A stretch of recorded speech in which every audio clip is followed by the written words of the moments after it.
সুপ্রিয় দর্শক মণ্ডলী, আমি খন্দকার মাসুদুজ্জামান।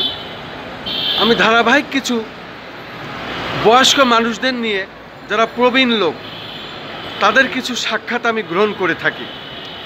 ঠিক তার ধারাবাহিকতায় আজও একজন ভদ্রলোক, উনি অশীতপুরী আব্দুল মতিন বিন আব্দুল হাই দিল্লি সদরিয়া। উনি ইসলামের ধর্ম প্রচার করে বেড়াচ্ছেন, পাশাপাশি প্রকৃত ইসলাম কি, প্রকৃত হাদিস কি, এই বিষয় নিয়ে উনি বাংলাদেশের বিভিন্ন এলাকায় ঘুরে বেড়াচ্ছেন। মানুষকে সৎ পথে, সঠিক পথে যাতে চলে, ঘুষ, দুর্নীতি এবং হানাহানি, মারামারি, খুন খারাপি না করে, এই বিষয়ে উনি বলছেন। এবং হাদিস মেনে চললে সে মানুষ সৎ পথে চলবে। আপনি আপনার নাম পরিচয় দিয়ে কিছু বলুন, কি বলতে চান? আমার নাম আব্দুল মতিন বিন আব্দুল হাই। আমার পিতা দিল্লি সদরিয়া মাদ্রাসা করেছেন। আমি তার অদম সন্তান। আমি ইসলাম কারসার প্রচার করছি। আমি সত্য যেটার দিন, সেই সত্য দিন যাদের প্রচার হয়। আমাদের ইবাদত করতে হবে একমাত্র অলমাইটি আল্লাহ, তার নামে ইবাদত করতে হবে।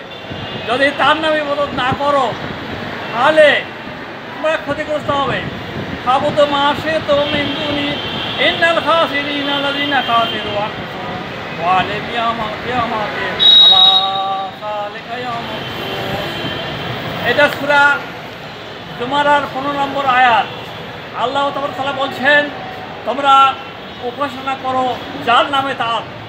কিন্তু এই উপাসনা যার নামে, যার নামে যদি উপাসনা করো তাহলে এই উপাসনা তোমার কাজে লাগবে না। উপাসনা করতে হবে আল্লাহ তা'বুদু ইল্লাল্লাহ, একমাত্র আল্লাহ নামে উপাসনা করতে হবে, আল্লাহর উপাসনা করতে হবে, কোনো মানুষের না, কোনো ইমামের নামে না। ইমামের নামে উপাসনা করবেন না।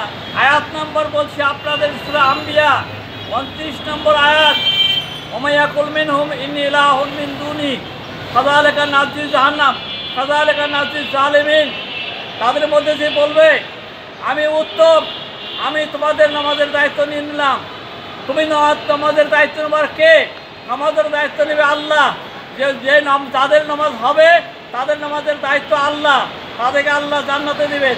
জান্নাত হচ্ছে আল্লাহর, আল্লাহর জান্নাতে আল্লাহই দিবেন।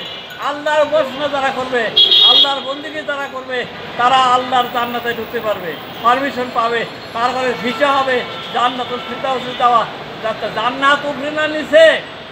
জানি রাখেন, জান্নাত হচ্ছে উপরে, জান্নাতুল ফিরদাউস উপরে, আল্লাহর বন্দের নিচে তার জান্নাতুল ফিরদাউস। এই জান্নাতুল ফিরদাউস যাতে হলে কোনো টাকা পয়সা লাগবে না, শুধু ঈমান লাগবে। ঈমান যার